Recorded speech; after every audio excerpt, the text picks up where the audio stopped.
সবকিছু ঠিক থাকলে রাত পোহালে ঈদ, তাই তো ঘরে ফিরতে শেষ মুহূর্তের ব্যস্ততা। সদরঘাটের লঞ্চ টার্মিনাল যেন ফিরে পেয়েছে চিরচেনা রূপ।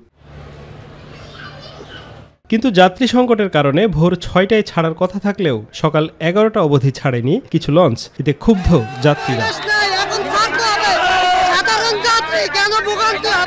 সকাল ৬টা লঞ্চটা ভিড়াইছে, সব লোক উঠাইছে, লঞ্চ ভরে গেলে লঞ্চ ছাড়া দিব।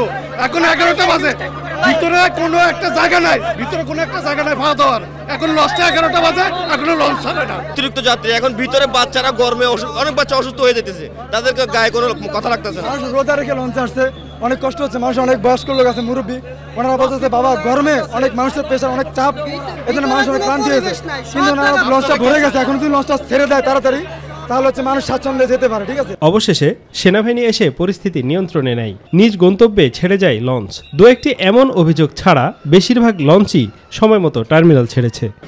পরিবারের লগে ঈদ করতে অনেক মজা হইব, ভালো লাগে, যাইতে সমস্যা আর এবার তো যাইতে দিতে আছে না, ওরকম জুলিয়া যাইতে দিতে আছে না, কোনো সমস্যা হয় না ইনশাআল্লাহ। আইন শৃঙ্খলা বাহিনী যে ডিউটি করছে, কোনো অ্যাক্সিডেন্ট কিছু হয় না, সব ঠিক আছে ইনশাআল্লাহ।